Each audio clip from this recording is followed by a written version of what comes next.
It's the 10th of December, and this is your daily crypto news with the fact that we've got Magic Eden token releasing today, and there was an absolute bloodbath of liquidations that happened last night. Let's get into it. So Magic Eden will be listed on Binance. I don't know what this is, a seed tag. Either way, this is big news. I do think Magic Eden will go to double digits.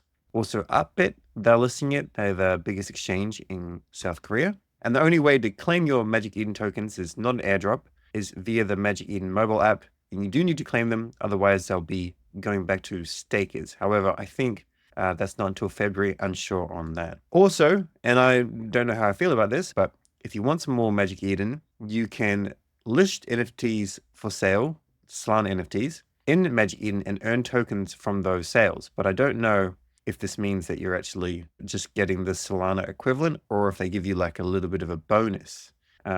Unsure, you'll find out soon. Of course, if it's exactly the same, you may as well do it in Sol. And if you want more Magic Eden tokens, you just go dupe or jump to your Solflare and just swap them. Personally, I'm getting very few tickets. I've spent a lot of time and a lot of effort on Magic Eden over the years, but I never claimed any OG bonuses. And I have bought quite a few of the Magic tickets, but they were all essentially worthless. So it is what it is with Magic Eden. I wish I had more. Of course, I could have put in more work to go and claim all the different OG roles. Just didn't necessarily think it was going to be a requirement. I was under the impression, incorrect, that I'd try to be somewhat frictionless. Although I had covered these kind of things in the past in content, making people aware, I didn't do it myself. Regardless, it is what it is. I have like 250 tokens. Next bit of news, we've got Willow, a new state-of-the-art quantum computing chip, which people are scared will break encryption and therefore render Bitcoin useless because you'll be able to do various things that can essentially, double spend transactions and whatnot. However, this is a way off yet. It's definitely not here yet. It's going to be a little bit of time before this is even potentially going to be something that's to be worried about. Plus, if this kind of encryption breaking device actually exists, let's say it exists in 20 years, then you've got bigger things to worry about than Bitcoin, because Bitcoin can be upgraded in a sense, transfer from one protocol to another protocol.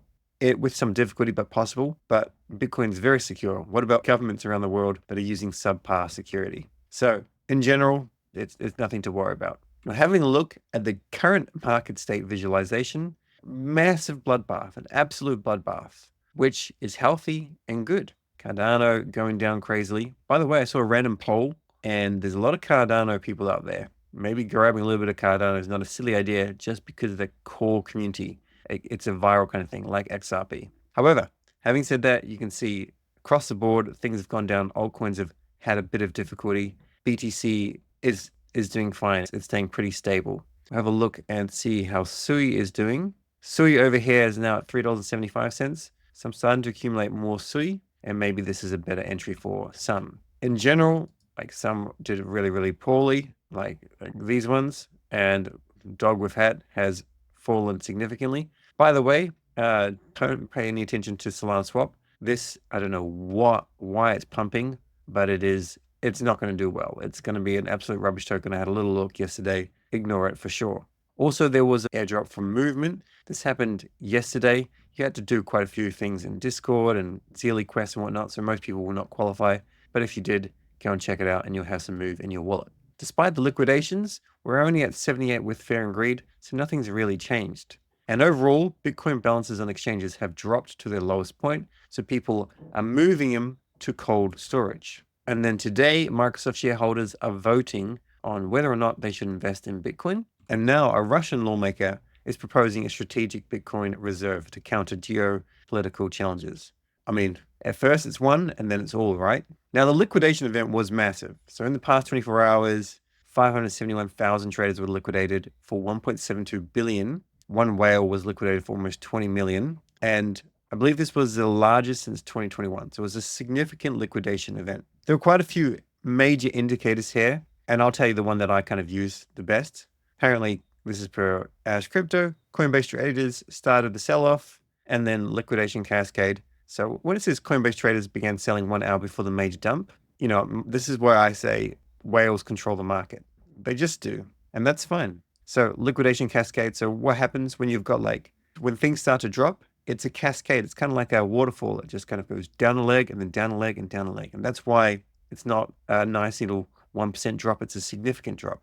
Now, one major thing is the market was overheated, funding fees were spiking, etc. Now, it's kind of obvious to me that we're a little bit overheated, especially when we see posts like this. This is from MarginFi, 107% APY, meaning if you deposited $1,000 at the end of the year, if it stayed like that, it would give you just over $1,000 in USDC, which is crazy because your bank's going to give you 1 to 3%. So this is really, really crazy. Now, if it sits around 15 to 20, that's kind of, it's okay for a bull market. When it starts to go over 30, so 30, 40, those kind of amounts make a suggestion to me that things are looking too hot and we will see some sort of pullback because there's people borrowing US dollars to leverage up their positions and it's just not sustainable. It's not like actual wealth, it's borrowed wealth significantly. So that's a major indicator that I would use to see if things are starting to get a little bit hot.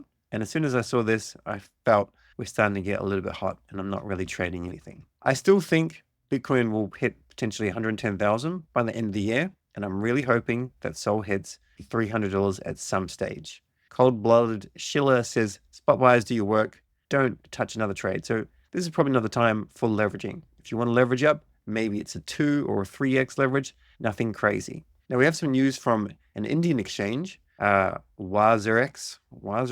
I'm not sure how they're actually pronouncing the name, but basically they were hacked or breached last year and they had a massive amount of total claims in US dollar value. You're not going to get back your assets, but now their liquid assets are actually higher than that value. So you'll be able to claim back the US dollar value at the time of the hack, which is not as great, but it's still better than nothing. You can have a look here for more information, but in general, this is why you want to be using non-custodial solutions. So you do some things on Binance and Bybit and Kraken, and then you move it to a ledger. We've got some breaking news here. Ethereum researcher has left Consensus. Consensus is massive in the Ethereum space. They're the company behind MetaMask. They do a lot of research and worth billions of dollars. And now has gone and joined ANZA. They do Solana research and development, and they're basically building validator clients or the validator client Agave. So this is pretty big news to see someone going from, the EVM Ethereum maxi world and coming over to Solana.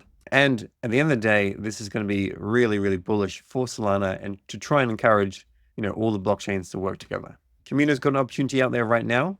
Bonk Sol, incentives in Kland. So for most of your Sol, please take it, stake it with validator.com. And if you want to enter into some LSTs, Bonk Sol is probably a good option. You're getting a decent amount of bonk, probably nothing crazy because there's going to be a lot of liquidity, but then there's also some incentives for being in the liquidity pool with Bonk Sol and Sol. It's earning 16% when it comes to the bonk rewards. The actual 7 days fee APY is very minimal. So if this dries up, if the bonk rewards dry up, then it's not going to be worth it.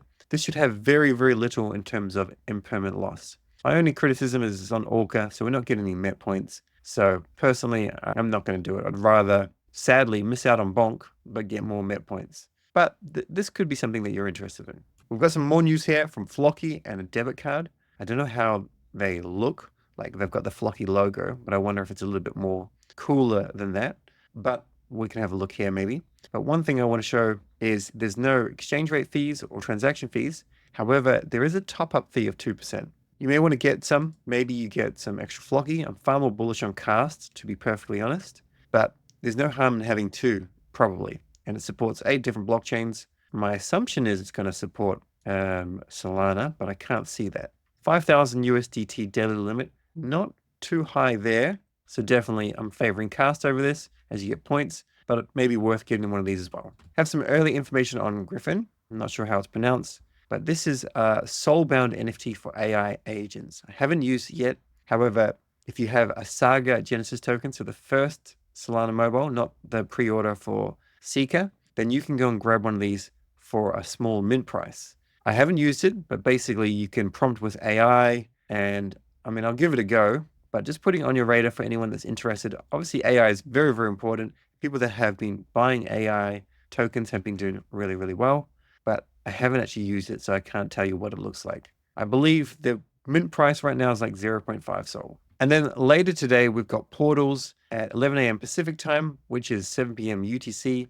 Portals are playing with Anatoly. And if you fill out this form now, I don't know if you're going to be able to get in. I think you're too late. But ideally, I'll be in for some of the time. They have like 50 people that they want in the room at once. Otherwise, just kind of crowded, something, or maybe it's like 10 people at once. I'm not really sure. But I will be aiming to be in the room as long as I'm allowed. And then I will be live streaming if I am welcome to do so. So I want to really highlight portals. I think this is going to blow up. Some people may not agree that this kind of space has something to offer, but I think it definitely does. And if you're just looking at the fact that there's NFTs and Web 2 people don't like NFTs, you can actually use portals without a crypto wallet address. And in future, you won't even need NFTs. You can just go and create a space or a village just by having an account. So there is a very Web 2 friendly version that is being built right now. The final thing here is from fee printers. Now, fee printers is something I've mentioned many, many times. They do DLMMing. They do workshops for free for your community and whatnot. And they've actually got in Discord, I'm not sure if there's anything here, but they've got a new mint coming up on the 14th of December. All the information is actually on, it's actually on their Discord. And I'm going to be minting as many as I can. If I can get 20, I'll be happy with that. I can give you more details later, but you're looking at around 0.5 to 1 sol, depending on if you've got a first generation. Now, the first generation that I mentioned many times, it went down to like 1.5 sol. I have none. I had bids set too low. These have gone up higher and higher. This is because they're now like part of governance, and there's a PFP coming, and there's a few other, wild things.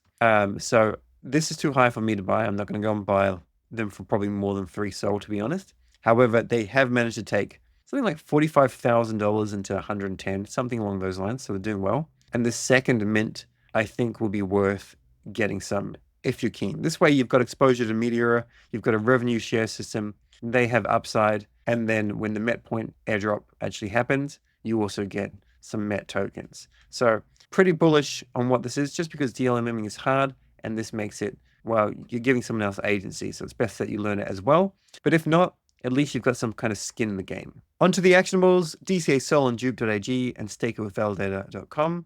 Join my Telegram channel for time-sensitive updates. Deposit into Bonk Sol and Sol Liquidity Pool on Camino. It's giving you 16.7% boosted APY. Most of that will be Bonk, which I am definitely holding should I actually jump into this pool. And maybe I will jump into this pool with a small amount. And get Griffin early access for 0.5 sol if you're a Saga Genesis holder. Just look into it. I haven't used it myself, so I can't say if it's amazing or whatnot. Finally, airdrop actionables, Meteora, otherwise fee printers, Cast debit card, very bullish on that, Gradient Network and Grass, and of course, claim your Magic Eden allocation via Magic Eden mobile wallet today. That's all for this video. And by the way, there's another video coming out today on Sui. I suggest you watch that as well.